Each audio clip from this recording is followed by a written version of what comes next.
Alors, bonjour, vidéo de correction d'exercice pour les quatrièmes. Donc, correction, nous en sommes donc à la proportionnalité sur les pourcentages. Donc, dans un premier temps, je vous ai donné 4 exercices qui vont consister à calculer soit un pourcentage, soit à appliquer un pourcentage sur une quantité. Nous verrons donc par la suite comment calculer un taux, c'est-à-dire appliquer un pourcentage pour calculer une augmentation ou pour calculer une réduction. Donc là, c'est vraiment 4 choses à différencier.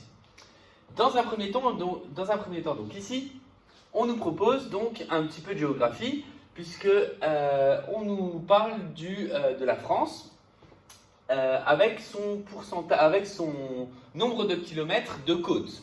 Donc ici, 3427 km de côte avec la mer et 2889 km de frontières terrestres. On nous demande donc de calculer le pourcentage que représente la longueur des côtes par rapport au périmètre de la France, donc c'est-à-dire par rapport au total.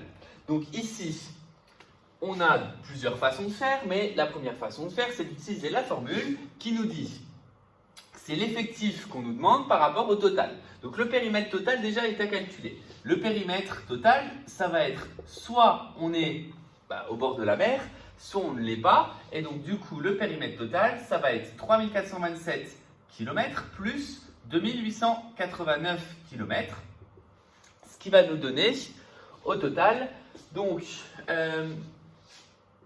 16, je retiens 1, 9 et 2, 11, je retiens 1, ensuite 8, donc 9, 12, 13, et si je ne me trompe pas, ça fait 6316 km au total. Donc la question, c'est le pourcentage que représente la longueur des côtes. Donc ici, c'est la longueur des côtes par rapport au total. Le total, donc, qui est de 6316 km. La longueur des côtes, c'est 3427. Donc 3427 km divisé par 6316. Ça, c'est une fraction. Donc ça, c'est la proportion. Maintenant, si cette proportion, je l'avais en pourcentage, je me pose la question par rapport à 100. Ça fait combien sur 100? Pour ça, soit j'utilise un petit tableau ici pour retrouver la valeur, ou alors je vous l'ai expliqué dans le cours. Il suffit de calculer la valeur ici hors décimale approchée et ensuite le multiplier par 100 pour l'avoir en pourcentage. Mais la multiplication par 100, évidemment, ce n'est pas utile de la noter puisque à partir du moment où on marque en pourcentage, le résultat est sur 100. Donc ici, 3427, alors je vais déjà vérifier le premier calcul, plus 2889, est-ce que ça fait bien ça? 6316, oui c'est bien ça. Donc 3427, le tout sur 6316, ça nous donne environ, oh là là là là, quel mauvais pourcentage, ça nous donne, cette fraction-là, si je mets entre parenthèses ça nous donne environ 0,54, donc puisque ça arrondit à l'unité près. Donc ça, c'est 0,54 unième. Ce qui revient à dire sur 100, du coup, pour l'avoir en pourcentage, je veux le savoir sur 100. Donc je multiplie au numérateur et au dénominateur par 100, ce qui revient environ à dire environ 54%. Donc vraiment un mauvais pourcentage pour cet exercice, puisque, voilà, donc pourcentage de loser, comme on le sait tous. Voilà donc pour une façon de faire. L'autre façon de faire, c'était de représenter peut-être les choses sous forme d'un tableau, qu'on a quasiment fait là d'ailleurs.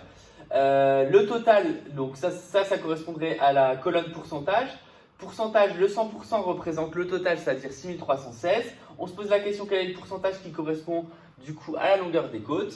Et donc, en mettant ça sous forme d'un tableau, on aurait retrouvé exactement la même chose.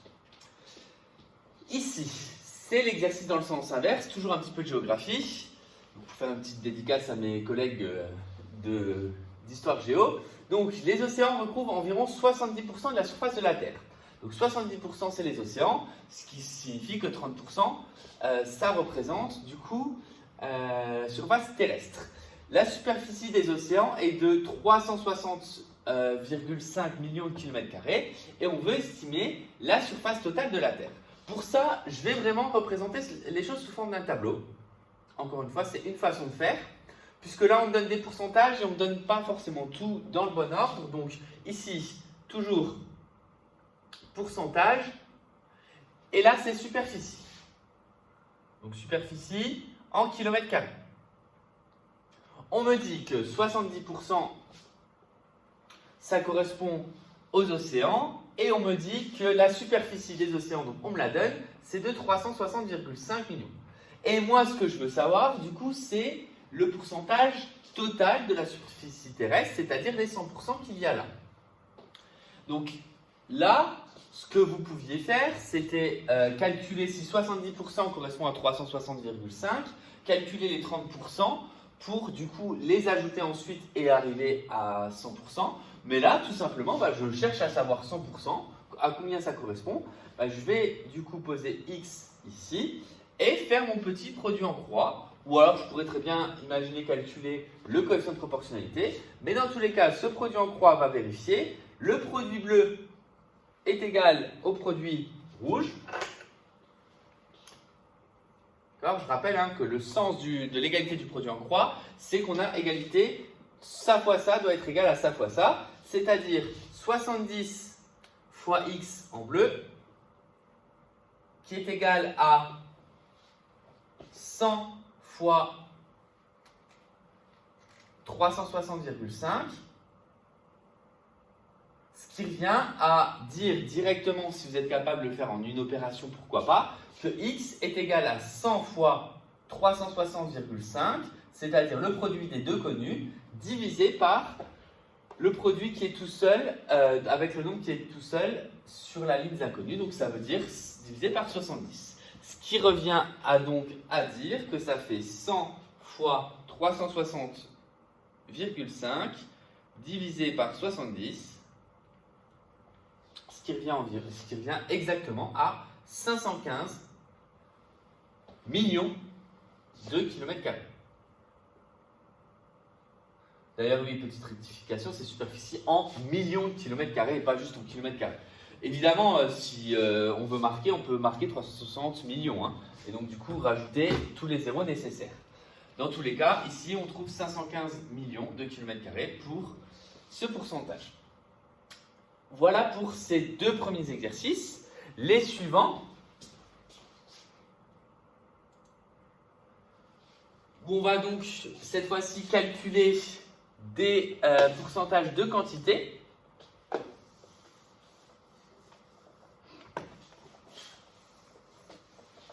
Donc un Français en moyenne consomme 58,5 d'eau par jour pour les bains et les douches, ce qui représente environ 39% de sa consommation journalière d'eau. Parce qu'évidemment, on ne se lave pas, il n'y a pas que le lavage, il y a aussi le fait de faire la vaisselle, nettoyer, etc. Donc des choses d'autres utilisations d'eau, en été peut-être arroser le jardin. Donc on veut savoir, donc on sait que en moyenne 58,5 d'eau par jour pour les bains et douches. Encore une fois, représenter ça sous forme d'un tableau permet d'y répondre. Donc on a pourcentage et volume d'eau en litres. Donc ce qui concerne le bain représente 39%. Et ça représente 58,5 litres. Donc 58,5 litres, ça représente 39%. Et nous, on cherche à savoir, du coup, sur la journée en entier, donc 100%, combien on va consommer. Donc de nouveau, produit en croix. Le produit rouge est égal au produit bleu. Donc 39 fois x est égal à 58,5 fois 100,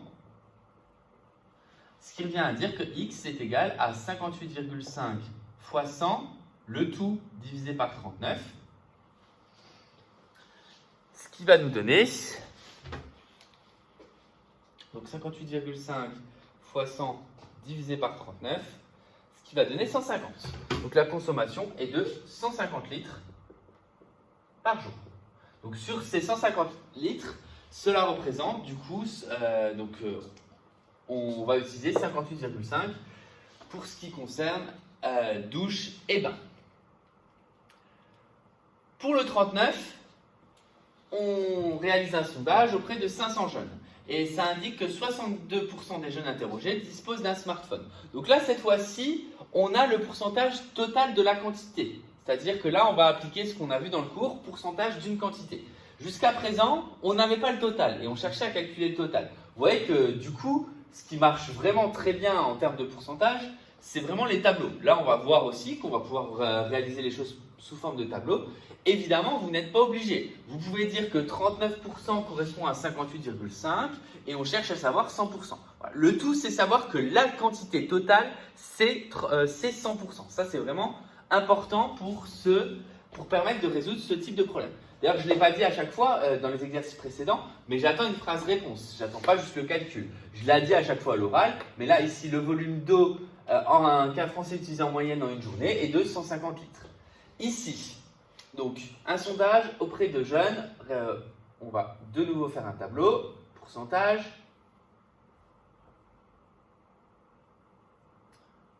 Donc, 62%. Et du coup, là, c'est la population. Donc, il y a 500 personnes interrogées. Ça va correspondre à 100%.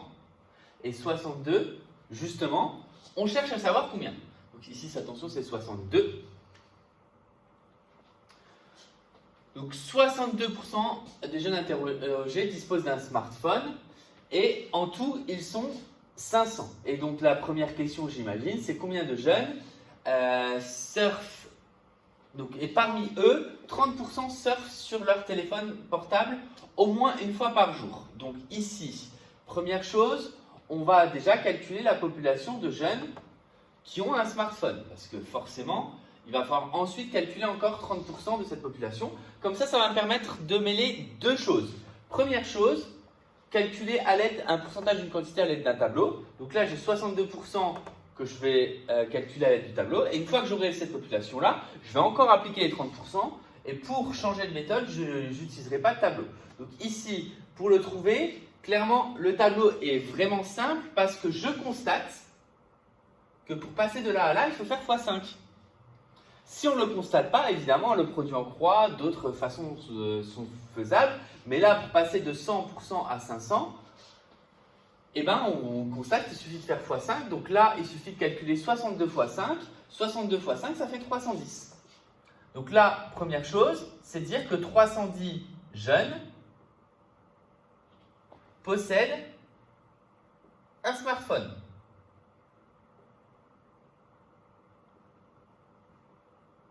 Et maintenant, parmi ces 310 jeunes, il y en a 30% qui surfent au moins une fois par jour. Donc du coup, il va falloir calculer 30%. Donc pour répondre à la question, on doit calculer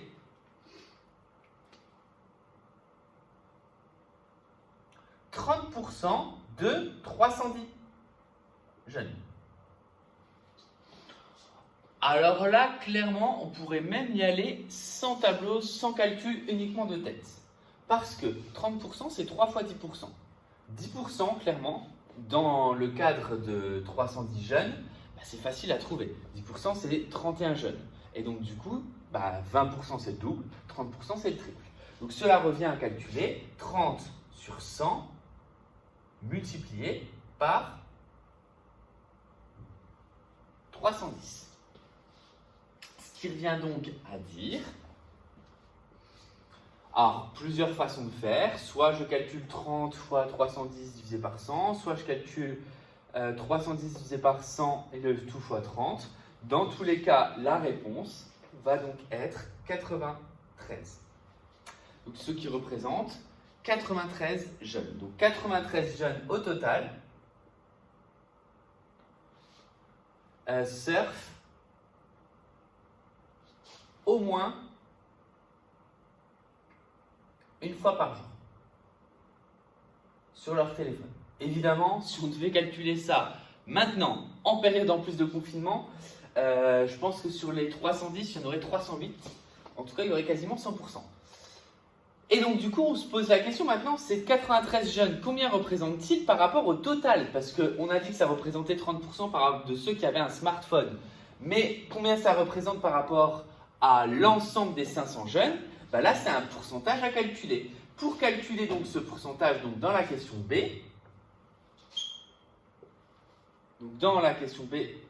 pour calculer le pourcentage, bah, soit j'utilise un tableau, soit j'utilise la formule pour calculer un pourcentage qui est effectif demandé, donc les 93 jeunes sur effectif total, que je dois du coup transformer sur 100. Mais pour transformer ça sur 100, bah, il suffit juste, j'ai une fraction sur 500. Si je la veux sur 100, il suffit juste que je divise par 5. Et là, je vous montre au final que sur certains cas de figure, calculer un pourcentage revient à faire un travail sur les fractions. Parce que je suis censé diviser 500, je vais marquer l'opération, 500 divisé par 5. Mais pour conserver l'égalité de fractions comme on l'a vu, il faut aussi que je calcule 93 divisé par 5. Ce qui représente 93 divisé par 5, donc ça va nous donner donc 100 en dessous. Et 93 divisé par 5, alors je ne sais plus si je vous ai déjà expliqué la technique pour diviser par 5 facilement de tête. On fait x2 et ensuite on divise par 10. Ou alors on multiplie par, on divise d'abord par 10 et ensuite on fait x2. Là clairement je vais d'abord diviser par 10 parce que 93 divisé par 10 c'est facile, ça fait 9,3 et x2 ça va donc donner 18,6. Ainsi, ça revient à dire 18,6%. Donc cela représente, donc 18, dans cet exercice qui est bien loin de la réalité, il me semble en tout cas, 18,6% des jeunes surfent sur leur portable au moins une fois par jour, donc des jeunes des 500 jeunes interrogés. Alors peut-être qu'ils parlent de l'école primaire, en tout cas on est bien loin des sondages, enfin des résultats qu'on pourrait obtenir au collège. Voilà pour ces exercices. Donc ce que je veux que vous reteniez de ces 4 exercices, c'est comment un peu manipuler de façon simple les pourcentages. Donc vous voyez que je suis quand même encore beaucoup passé par des tableaux. Donc manipuler des pourcentages, c'est calculer un pourcentage d'une quantité. Si je connais le total, comme ici, je savais qu'il y avait 310 jeunes, je calcule 30% de 310 jeunes en faisant la multiplication ou à l'aide d'un tableau. 62% de 500 personnes, ça représente combien? Donc là, calculer un pourcentage d'une quantité comme dans cet exercice. Ou alors, c'est aussi retrouver une quantité totale. Je sais que 70% correspond, comme pour les océans tout à l'heure, 70% représente une certaine superficie. Combien représente le total? Puisque j'ai oublié, je sais 70%, mais j'aimerais savoir 100%. Donc là, clairement, un passage par le tableau, c'est simple, clair et limpide. Et dernière chose à savoir maîtriser, c'est calculer un pourcentage. On vous dit, ben voilà, tant de personnes dans une population vérifient un critère. Cela représente combien de pourcents puisque la population n'est pas sur 100? Et bien là, ça revient à calculer tout simplement effectif divisé par total et à essayer de transformer en pourcentage. En sachant que effectif divisé par total, nous avons vu qu'on peut utiliser la calculatrice pour calculer la fraction, ou alors on peut utiliser un tableau, ou alors on peut utiliser les propriétés sur les fractions. Le gros avantage de la proportionnalité, c'est ça décuple les façons de faire. Les méthodes ne sont pas forcément identiques. À partir du moment où vous arrivez à le faire, à être clair et surtout à ne pas se contenter d'écrire un calcul, moi je dis ok. Si vous vous contentez uniquement de calcul, parfois vos méthodes peuvent être un petit peu compliquées et on n'est pas dans votre tête. Donc c'est vraiment important d'être capable de les justifier. Et clairement un tableau, pour moi en tout cas, c'est clair. Maintenant, des choses comme par exemple j'ai expliqué tout à l'heure pour calculer 30%, je passe par le calcul de 10%, puis le calcul de 30% s'obtient en faisant x3.